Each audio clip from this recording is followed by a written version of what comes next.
السلام علیکم ورحمۃ اللہ وبرکاتہ۔ الحمدللہ رب العالمین والصلاة والسلام علی سید المرسلین، اما بعد فاعوذ باللہ من الشیطان الرجیم، بسم اللہ الرحمن الرحیم۔ درود پاک پڑھیں۔ اللہم صلی علی سیدنا و مولانا محمد معدن الجود والکرم وعلی آل سیدنا و مولانا محمد بارک وسلم۔ الصلاۃ والسلام علیک یا رسول اللہ صلی اللہ تعالی علیہ وسلم۔ واہ کیا مرتبہ غوث ہے بالا تیرا، واہ کیا مرتبہ غوث ہے بالا تیرا، اونچے اونچوں کے سروں سے قدم اعلیٰ تیرا۔ واہ کیا مرتبہ غوث ہے بالا تیرا، اونچے اونچوں کے سروں سے قدم اعلیٰ تیرا۔ سر بھلا جانے کوئی کیسا تیرا، سر بھلا جانے کوئی کیسا تیرا، اولیاء ملتے ہیں آنکھیں وہ ہے تلوا تیرا۔ اے دستگیر عالم دستم چناب غیر، اے دستگیر عالم دستم چناب غیر، دستم چناب غیر گوین دستگیر۔ اے دنیا کی مدد فرمانے والے یا سرکار سیدی غوث العظم دستگیر، میری مدد کچھ اس طرح فرمائے کہ لوگ آپ کو دستگیر کہیں۔ الحمدللہ پیارے مسلمانوں، آپ تمام تر لوگوں کو یہ 11ویں شریف کا بابرکت مہینہ مبارک ہو۔ الحمدللہ آج چاند دیکھا گیا، چاند کی تصدیق کی گئی، اور الحمدللہ مغرب کے بعد سے ہی 11ویں شریف کا وہ بابرکت مہینے کی ابتدا اور آغاز ہو گیا کہ جس مہینے کا انتظار تمام تر لوگ، تمام تر مریدین، متوسلین، تمام تر عاشقان غوث الورا، تمام تر غدائے غوث الورا پوری دنیا کے اندر انتظار کرتے ہیں۔ اور کیوں نہ کریں؟ اس لیے کہ محمد کا ہے صلی اللہ تعالی علیہ وسلم۔ رسولوں میں محمد کا رسولوں میں ہے جیسے مرتبہ اعلیٰ، محمد کا رسولوں میں ہے جیسے مرتبہ اعلیٰ، ہے رتبہ ولیوں میں ایسا غوث اعظم کا، ہے رتبہ اولیاء میں ویسا غوث اعظم کا۔ تو الحمدللہ جس طریقے سے اللہ تبارک و تعالیٰ نے میرے آقا کو تمام نبیوں کی جماعت میں تمام نبیوں کا امام بنایا، سردار بنایا، سلطان بنایا، ویسے ہی تمام امت کے جتنی بھی امتیں ہوئیں، جتنے بھی نبی ہوئے، جتنی بھی امتیں ہوئیں، ان میں جو اولیاء اللہ ہوئے۔ اب اولیاء اللہ کا مطلب کوئی جاہل یہ نہ کہے کہ اولیاء کا مطلب ہوتا ہے اللہ کے دوست، اللہ کے ولی۔ تو اللہ کے اولیاء کا مطلب اللہ کا دوست، تو نبی بھی اللہ کے دوست ہیں، صحابہ بھی اللہ کے دوست ہیں، یہ سب کے سب اولیاء ہیں۔ تو کیا ان سب سے بلند و بالا مرتبہ غوث پاک کا ہے؟ نہیں۔ جب ہم یہاں پر لفظ اولیاء کا استعمال کر رہے ہیں تو اس کا مطلب صرف اور صرف صحابہ کرام، تابعین اور تبع تابعین کے بعد کی جو جماعت ہوئی، اس میں جو اولیاء اللہ، جو صحابہ نہیں تھے، تابعی نہیں تھے، تبع تابعی نہیں تھے، اس جماعت میں جو سب سے بڑا بلند و بالا مرتبہ اللہ نے عطا کیا ہے وہ غوث پاک کی ذات کو دیا۔ اب کوئی کہے گا کیسے؟ تمام نبی کے جتنے بھی ولی، تمام نبیوں کی امت کے جتنے بھی ولی، ان سب کے سردار، ان سب میں اعلیٰ۔ تو اب آپ کہیں گے کہ یہ کیسے ہو سکتا ہے؟ تو میں کہتا ہوں بتاتا ہوں۔ اس لیے کہ آپ بتائیں، کیا نبی میرے تمام نبیوں کے سردار ہیں؟ نبی کیا ہوتا ہے؟ نبی اللہ کی شان ہوتا ہے۔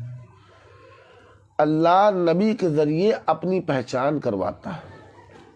لوگ جب نبی کو دیکھتے ہیں اور دیکھتے ہیں جب نبی کی اتنی بلند و بالا شان ہے تو اللہ کی کتنی بلند و بالا شان ہوگی جب نبی کی۔ بھائی آپ دیکھیے، حضرت موسیٰ کلیم اللہ عصا چھوڑ دے رہے، سانپ بنا جا رہا، دریا کے پاس کھڑے ہو رہے، دریا بیچ سے دو ہو جا رہا ہے، نکل جا رہے ہیں۔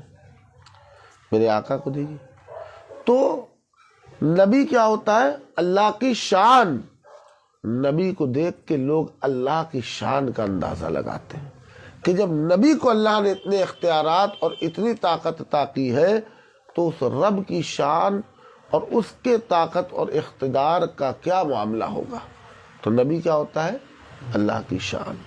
اور اللہ کی جتنی بھی کم و بیش 1,24,000 یا 2,24,000 اللہ کی جو شانیں ہیں، ان شانوں میں اللہ کی سب سے بلند بالا شان کون ہے؟ حضور پاک صلی اللہ علیہ وسلم.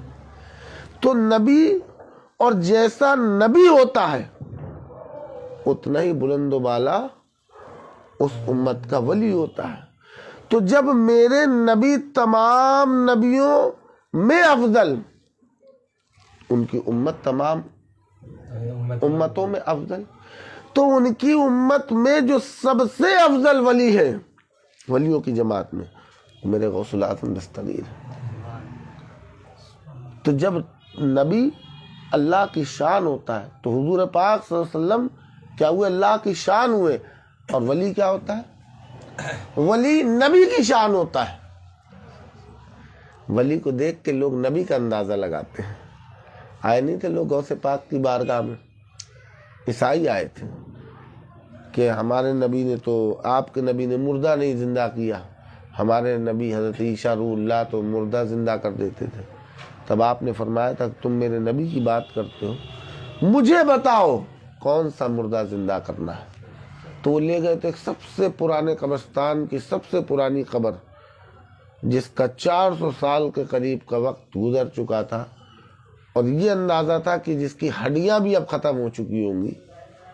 اس قبر کے پاس لے گئے تو حضور غوث پاک نے کم باذن اللہ کہہ کے قبر کو ٹھوکر ماری تھی اور مردہ باہر نکل آیا تھا زندہ ہو کے. تو جس طریقے سے نبی اللہ کی شان ہوتا ہے ویسے ولی نبی کی شان ہوتا ہے. تو جتنے بھی ولی ہوئے ہیں امت محمدیہ میں، وہ کیا ہے؟ وہ میرے آقا کی شان. اور ان شانوں میں سب سے بلند و بالا شان نبی کی کون سی ہے؟ حضور غوث پاک. تو جس طریقے سے تمام امتوں میں افضل امت محمدیہ، تمام نبیوں میں افضل بلند و بالا میرے مصطفیٰ، تو ان کے امت کے جتنے ولی ہیں وہ سب میں افضل، اور ان ولیوں میں جو سب سے افضل وہ تو پھر سارے امتوں کے ولیوں میں سب سے بلند و بالا ہو گیا. محمد کا ہے نبیوں میں جیسے مرتبہ اعلیٰ ہے رتبہ، ویسا ولیوں میں غوث اعظم کا. تو ولیوں میں وہی رتبہ، جیسے میرے نبی تمام نبیوں کے امام ہوئے، ایسے غوث پاک تمام ولیوں کے امام ہوئے. اب اس کی دلیل، غوث پاک کو پہلی چیز تو یہ کہ آپ اگر غور کریں، اللہ تبارک و تعالیٰ نے جتنے بھی نبی اس دنیا میں تشریف لائے، اگر آپ دیکھیں تو کثرت امت کس کو ملی؟ حضور پاک صلی اللہ علیہ وسلم کو. سب سے زیادہ امتی کس کے ہوں گے؟ حضور پاک صلی اللہ علیہ وسلم کے. تو مریدوں کی تعداد دیکھ لیجئے، سب سے زیادہ پوری دنیا کے اندر اگر آپ کیلکولیٹ کریں گے تو وہ سرکار غوث الاعظم دستگیر کے سلسلے میں داخل قادری غلاموں کی ہوگی. تو حضور پاک صلی اللہ علیہ وسلم کو اللہ نے کثرت امت عطا کی، اور غوث پاک کو کثرت مریدین عطا ہوئے. جب ہم کرامت کی بات کرتے ہیں تو کثرت کرامات اللہ نے کس کو عطا کی؟ معجزات. کہاں جب ابھی کرامات نہیں، معجزات کی بات کر رہا ہوں. جب معجزات کی بات ہوتی ہے تو اللہ نے موسیٰ علیہ السلام کو عصا دیا، حضرت عیسیٰ علیہ السلام مادر ذات اندھوں کی آنکھوں پہ ہاتھ پھیر دیتے، بینا ہو جاتے، کوڑ ہوتا جسم پہ ہاتھ پھیر دیتے درست ہو جاتا، مردے کو زندہ کر دیتے تھے. لیکن جب بات کرے حضور پاک صلی اللہ علیہ وسلم کی تو سب نبیوں کو تو 1 2 3 اتنے معجزے عطا کیے. جب اپنے ان تمام نبیوں کے امام کو معجزے عطا کرنے تھے تو اللہ نے کیا کیا؟ کثرت معجزات حضور پاک صلی اللہ علیہ وسلم کو عطا کر دی. کہیں چاند سے 2 ٹکڑے، چاند کے 2 ٹکڑے انگلی سے کر رہے ہیں، کہیں کنکریوں کو کلمے پڑھا رہے ہیں، کہیں حالت یہ ہے کہ کہیں کنکریوں کو پتھر کلمہ پڑھا رہے ہیں، کہیں پر آپ کیا کر رہے ہیں، کہیں پیڑ سجدے کر رہے ہیں، کہیں ڈوبا ہوا سورج اگا رہے ہیں، کہیں انگلیاں ہیں تو چشمے انگلیوں سے جاری ہوئے جا رہے ہیں. تو اگر آپ دیکھیں معجزات کی کثرت تو حضور پاک صلی اللہ علیہ وسلم کی ذات ہے۔ اور جب آپ ان کی امت میں اولیاء کرام کے گروہ کو دیکھیں تو کثرت کرامات جو نظر آتی ہیں وہ سرکار غوث پاک کی زندگی میں نظر آتی ہے۔ سب سے زیادہ جن کی کرامات کا ذکر ہوتا ہے وہ سرکار سیدی غوث الاعظم دستگیر ہے۔ کثرت امت، کثرت مریدین، کثرت معجزات، کثرت کرامت۔ اور اسی طریقے سے آپ دیکھیں جیسے آقا کریم صلی اللہ تعالی علیہ وسلم کی ایک ایک ادا کو، ہر چیز کو نوٹ ڈاؤن کیا گیا اور آج تک ہم تک پہنچتی ہے، ایسے ہی بہت سارے ولی ہوئے، لیکن جتنا سسٹمیٹک وے میں آپ کے خطبات کو ارینج کر کے رکھا گیا، آپ کی تعلیمات کو ارینج کر کے رکھا گیا، آپ کے حالات اور واقعات کو محفوظ کر کے رکھا گیا، اتنا اور کسی ولی کی زندگی میں آپ نہیں دیکھتے۔ تو اللہ تبارک و تعالیٰ نے سرکار غوث پاک کو ولیوں کا امام بنایا۔ اب اللہ تعالیٰ نے ولیوں کا امام بنایا، اور سب سے بڑی بات یہ آتی ہے کہ ہم کیسے مان لیں کہ اللہ تبارک و تعالیٰ نے سرکار غوث اعظم دستگیر کو ولیوں کا کیا بنا دیا ہے؟ امام بنا دیا ہے۔ تو اس کے لیے ہم دیکھیں گے کہ آقا کریم صلی اللہ تعالیٰ علیہ وسلم جب اس دنیا میں تشریف لائے تو آپ کو معلوم ہے آپ کے آنے سے پہلے بڑی بشارتیں دی گئی۔ جتنے بھی 1,24,000 نبی آئے سب نے آپ کے آنے کی بشارت دی۔ اور جب ولیوں کے امام کی بات کریں تو سرکار غوث پاک کا بھی یہ معاملہ ہے کہ آپ کے آنے سے پہلے جتنے ولی ہوئے ان تمام ولی اللہ نے آپ کا ذکر کیا اور آپ کی تشریف آوری کی پیشن گوئی فرمائی، یہاں تک کہ یہ سلسلہ سرکار امام جعفر الصادق سے شروع ہوتا ہے، اور جعفر الصادق سے شروع ہونے کے بعد یہ سلسلہ قیامت تک آنے والے جتنے ولی ہیں، پہلی چیز وہ سب آپ کو اپنا آقا اور مولا مانتے ہیں، اور سب کے سب آپ کی ولایت اور آپ کے بلند و بالا مرتبے کے قائل ہیں۔ سب سے پہلے ہم شروع کرتے ہیں گفتگو، اور وہ ہم شروع کرتے ہیں حضرت امام جعفر الصادق رضی اللہ تعالیٰ عنہ کی ذات سے۔ امام جعفر الصادق رضی اللہ تعالیٰ عنہ نے کشف الغیوب کتاب میں تحریر فرمایا کہ جمعے کی رات 11 رجب، یاد رکھیے گا تاریخ کیا ہے؟ 11 رجب، اور کیا ہے؟ جمعے کی رات ہے، ہجری 140۔ فرماتے ہیں کہ میں قرآن کریم کی تلاوت کر رہا تھا اور پھر اس کے بعد درود شریف میں مشغول تھا۔ تقریباً آدھی رات ختم ہو چکی تھی، مجھ پر نیند کا غلبہ شروع ہوا، مجھے نیند آنے لگی۔ میں نے بہت کوشش کی کہ معمول کے مطابق تلاوت کر لی جائے، مگر ایسا نہ ہو سکا۔ کوشش کی کہ میں پڑھ لوں، تلاوت کر لوں، لیکن نیند کا ایسا غلبہ ہو گیا کہ میں اپنی کوشش میں کامیاب نہیں ہو پایا۔ سوچ رہا تھا تلاوت کر لوں لیکن نہیں کر پایا۔ پھر کیا ہوا؟ مجبوراً میری توجہ کشف باطن کی طرف ہوئی، میں نے اپنے باطن کی طرف توجہ کی۔ اس وقت الہام ہوا، دل میں خیال ڈالا گیا اس وقت تلاوت چھوڑ کر سو جاؤ، چنانچہ میں سو گیا۔ تو اسی حالت میں عالم ملاکوت، فرشتوں کی دنیا میرے سامنے خواب میں ظاہر کر دی گئی، اور جلد ہی عالم ملاکوت سے عالم جبروت کی طرف میں منتقل ہو گیا۔ تو خواب میں پھر مجھے ایک خواب باغ نظر آیا جس میں ہر درخت پر مجھے تجلیاں نظر آ رہی تھیں، ہر کچھ فرشتے تسبیح پڑھ رہے تھے، بہت سے نبی اور اولیاء کرام کی مقدس روحیں موجود تھیں۔ میں انہی حالات کو دیکھنے میں لگا ہوا تھا کہ حضرت انس ابن مالک رضی اللہ تعالیٰ عنہ میرے پاس تشریف لائے اور فرمایا کہ سرکار دو جہاں صلی اللہ تعالیٰ علیہ وسلم آپ کے انتظار میں ہیں۔ کیا فرمایا؟ آپ کے انتظار میں۔ میں سرکار دو عالم صلی اللہ تعالیٰ علیہ وسلم کی خدمت اقدس میں حاضر ہوا۔ وہاں ایک بڑے میدان میں ایک شاندار تخت بچھا ہوا تھا جس پر رحمت عالم صلی اللہ تعالیٰ علیہ وسلم جلوہ فرما تھے۔ مجھے دیکھ کر سرکار دو عالم صلی اللہ تعالیٰ علیہ وسلم نے ارشاد فرمایا کہ اے میرے نور نظر، بہت جلد تم ہمارے پاس آنے والے ہو، جو واقعہ تمہارے دیکھنے میں آ رہا ہے اسے دنیا میں لکھ دینا۔ یہ ارشاد عالی سن کر میں آداب بجا لایا اور اس کے بعد کیا ہوا، میں نے دیکھا کہ حضور پاک صلی اللہ علیہ وسلم نے مجھے اپنے قریب بیٹھا لیا، تو میں حضور پاک صلی اللہ علیہ وسلم کے قریب بیٹھ گیا۔ کچھ دیر کے بعد دو روحیں، جس کا ایک کا رنگ ہیرے کی طرح شفاف تھا اور دوسری یاقوت کے رنگ کی تھی۔ پہلی روح کو حضور نے اپنے سیدھی جانو یعنی جو ہیرے کی طرح شفاف روح تھی اسے حضور پاک صلی اللہ علیہ وسلم نے اپنے دائیں جانو بٹھا لیا، اور جو دوسری روح تھی جو یاقوت کی طرح سرخ تھی اس کو حضور پاک صلی اللہ علیہ وسلم نے اپنی بائیں جانو بٹھا لیا۔ اس کے بعد آپ صلی اللہ علیہ وسلم نے پہلی روح کے متعلق ارشاد فرمایا کہ اس کا نام دنیا میں عبد القادر محی الدین ہوگا۔ کیا ہوگا؟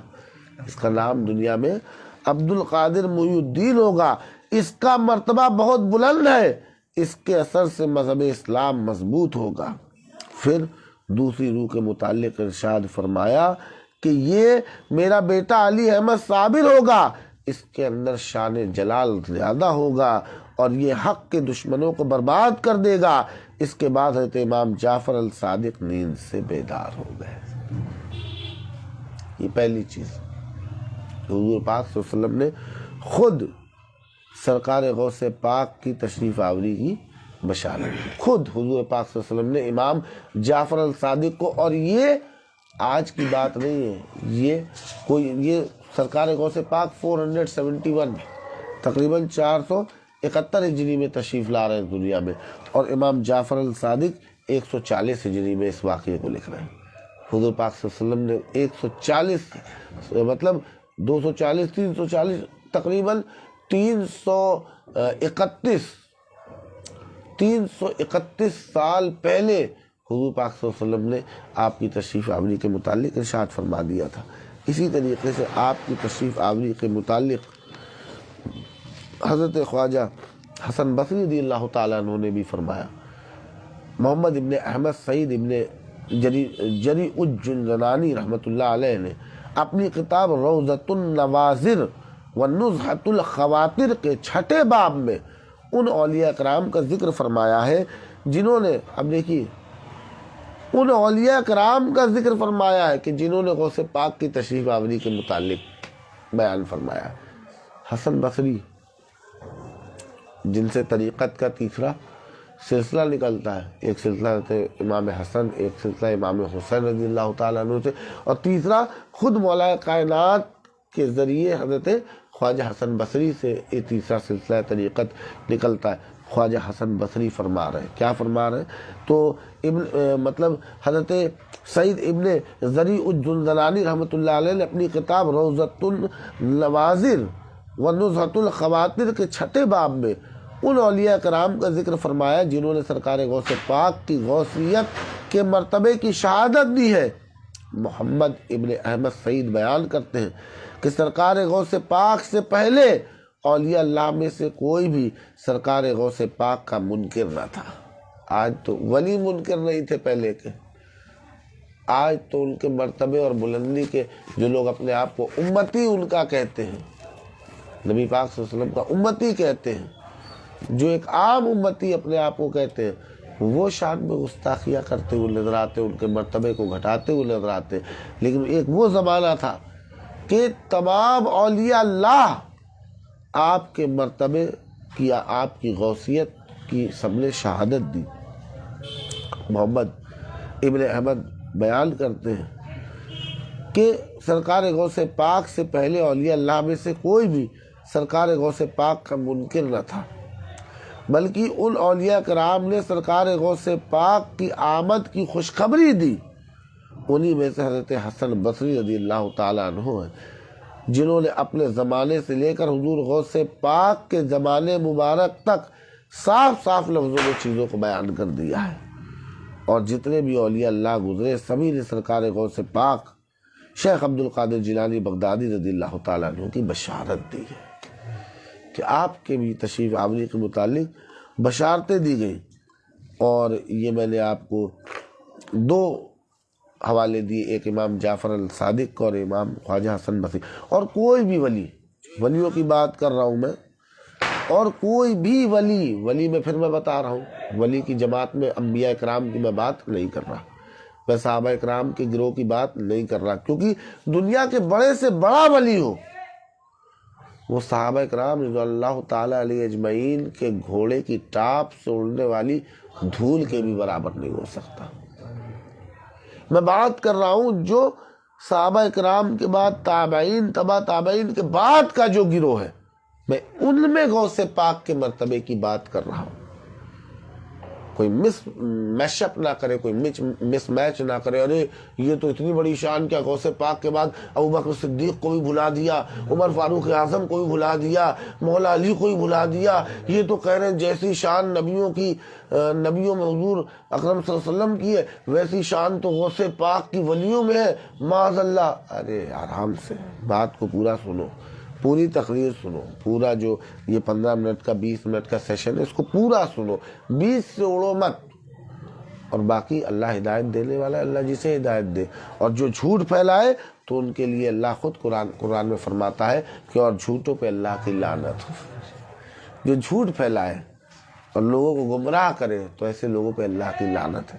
تو میں نے غوث پاک کی تشریف آوری کے متعلق بیان کیا کہ جتنے ولی اللہ ہوئے، حضور غوث پاک رضی اللہ تعالیٰ ان تمام تر اولیاء اللہ میں اکلوتے اور واحد ہے کہ جن کے بارے میں 350-400 سال پہلے خود آقا کریم صلی اللہ علیہ وسلم خواب میں امام جعفر الصادق کو بشارت دے رہے، خواجہ امام حسن بصری جن کی بشارت دے رہے، خود حضرت جنید بغدادی بشارت دے رہے، سری سختی معروف کرخی جن کی بشارت دے رہے، جتنے بھی پہلے کے اولیاء اللہ ہوئے سب نے آپ کی تشریف آوری کے متعلق بشارت دی۔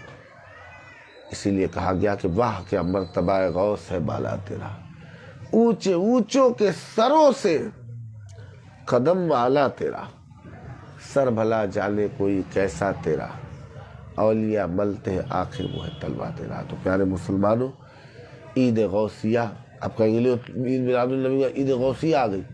بھائی عید مطلب خوشی منانا، ہم 11ویں شریف کی خوشیاں منا رہے ہیں، اور اگر اسے عید غوثیہ کہہ رہے ہیں تو اس کا مطلب عید الفطر عید الاضحیٰ نہیں ہے قطعی۔